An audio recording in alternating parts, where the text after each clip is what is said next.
What are your top 3 priorities as a legislator if you're reelected? My top 3 priorities, some of those kind of follow me from the last session. One of my main ones, because I heard from my constituents a lot, was on taxes in general, but specifically property taxes. We did pass a couple of pieces of legislation because I do serve on the Rev and Tax Committee, and so we did pass several pieces of legislation out from that committee. But there were 2 specific pieces that we did pass on the House floor. One was to kind of freeze the budgets of the counties and cities, and the other one was a homeowner's exemption. And those did pass out of the House, but unfortunately, the Senate either didn't pass them over there or they switched it around quite a bit. So when we got it back, it really wasn't the same bill that we had. And so unfortunately, that didn't transpire. So property taxes are one.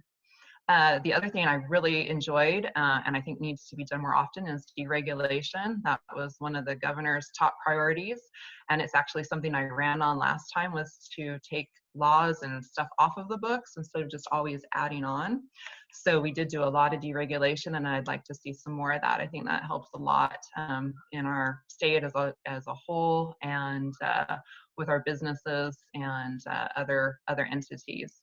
My other thing that I started towards the end of last session, which I just introduced a couple of bills in a committee, they weren't to really go anywhere, just to kind of get the idea out there, was to promote more vocational and trade and education, and also to bring that into our prison population, both for adults and juveniles. I have had the pleasure of touring both my local prison and also our juvenile correction center, and that's one of the things I've heard is they would love to be able to bring in some programs because the percentage of reoffense, if they have a trade or something that they can utilize once they get out of the system, is a lot less.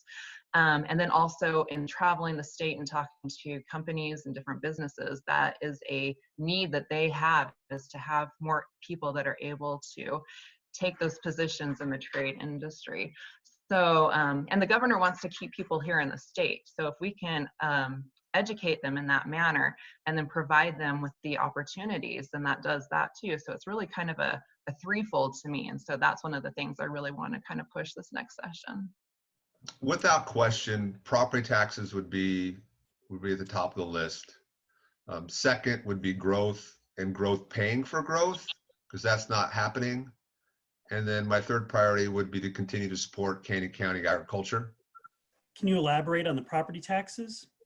So if you look at this year's session, they did nothing on property taxes. And we all know that the property milk cow is dry. We've shifted spending at the state level to the local level, the counties, the cities, and the schools. The schools we have no way to fund other than property taxes. And so we're stuck there. If you look at cities and counties, we have such a diverse state with growth versus no growth, or rural versus urban. Different counties are affected in different ways. Where you got Custer County that's looking to dissolve, you've got Ada and Canyon County that are in explosive growth. And for us to be able to tackle the property tax issue, we need to look at all taxes together. And that's, you know, the sales tax, income tax, local option taxes, and property taxes. I think the governor needs to put a task force together, and we need to bring the stakeholders to the table, because I don't need a tax shift. We don't need to shift from one group to the other. We have to look at this comprehensively and see where spending should come from. If 80% of the schools in the state have a supplemental levy, at some point it's not supplemental anymore. It's actually part of our funding structure. Just like Middleton's had a supplemental levy since 2008. So this is a huge issue to tackle, but it's one that affects taxpayers across the board, and failing to address it is, I just don't understand what we're doing. It's what taxpayers have asked their representatives to address, and nobody wants to tackle this tough question.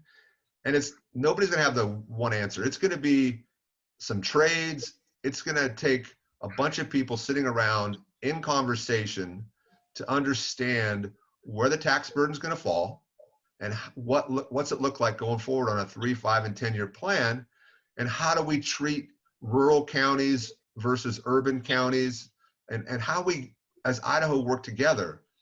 Under the current environment, nobody's working together. Everybody goes to their corner. They throw rocks at the other one. They take unanimous votes to not pass budgets.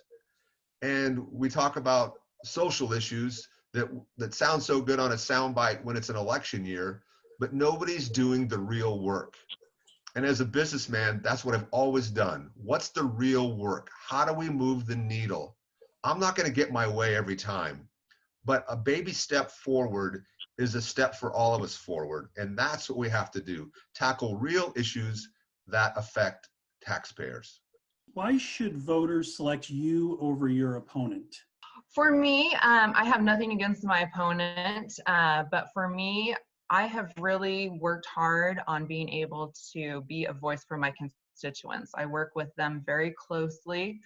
I'm always available to them. And so during the session or out of the session, I have people that are contacting me all the time, especially right now with what's been going on with the COVID and everything, and small businesses being shut down and people trying to figure out what to do, how to maneuver through the system of the federal level stimulus packages and the different loans and grants and stuff that are being available, how to regulate themselves through that aspect, as well as to be able to take care of their families and what they can do, what help is available to them. So I've been working very closely with both the business sector and the private and public sectors, and just with my constituents in general. I also think that I'm a good bridge builder. I don't really go by what letter you have by your name. I have worked with all sides of the aisle on different issues because I think we do have a lot of commonality, and there's a lot of things that we can work on together. So even though we might not see it the same way, the end goal might be the same. And so I've worked really hard to be able to facilitate that and to build bridges instead of burn the bridges.